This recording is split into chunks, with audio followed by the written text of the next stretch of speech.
We're also on verdict watch in the Boston Marathon bombing's death penalty trial. The jury that must decide whether Dzhokhar Tsarnaev lives or dies just wrapped up its first full day of deliberations after submitting a couple of questions for the judge. And Eyewitness News reporter Jared Pliner joins us now live from federal court in Boston with the developing details.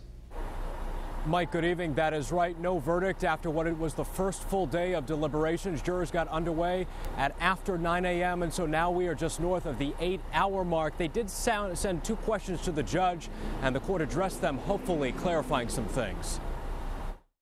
12 jurors charged with a task few are ever given, whether to sentence a fellow human being to death. What will happen to marathon bomber Dzhokhar Tsarnaev, we do not yet know. On Thursday, the jury sent Judge George O'Toole two notes seeking clarification on parts of their 24-page penalty phase verdict form. One note concerns Tsarnaev's actions and intent, similar to one sent before the last verdict. The judge instructed jurors to consider the actions and intent of Dzhokhar Tsarnaev only, not the actions or intent of anybody else, namely Tamerlan.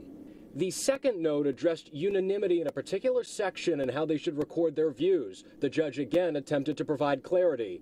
The verdict form contains a series of aggravating and mitigating factors, aggravating towards death, mitigating towards life. But unlike the first verdict, no factor here demands a particular outcome. It is entirely up to the jury. Among the aggravating factors for jurors to consider, whether Tsarnaev knowingly created a grave risk of death via his actions, whether his offenses were especially heinous, cruel, and depraved, whether there was substantial planning and premeditation, whether Tsarnaev's responsible for the death of Martin Richard, particularly vulnerable due to youth, and whether Tsarnaev has demonstrated a lack of remorse.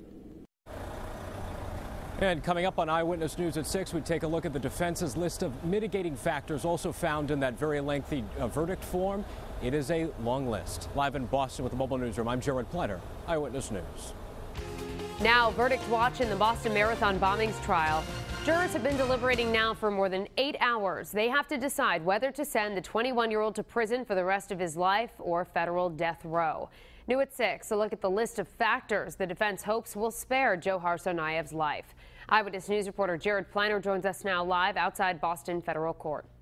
The judge sent jurors home after north of 8 hours of deliberations. They will come back here tomorrow. At 5 o'clock, we touched on some of the government's aggravating factors contained in the jury form. Now the defense's mitigating factors.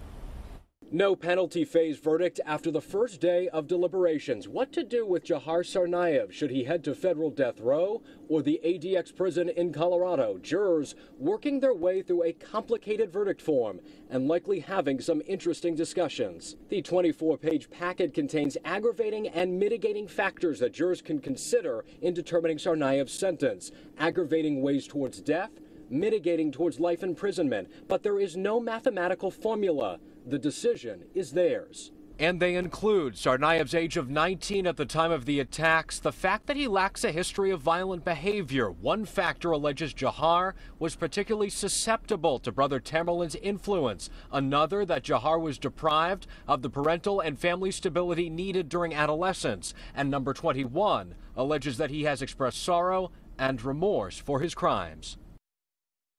And there is also a space underneath the mitigating factors, at least the 20 ones that are spelled out, enumerated, where jurors can actually add their own mitigating factors if they so choose. Shannon.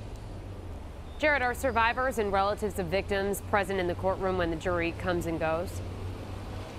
Shannon, very few. We saw just a handful this morning when the jury came in and then were promptly sent off by the judge to resume deliberations. They actually deliberated for a brief period last night.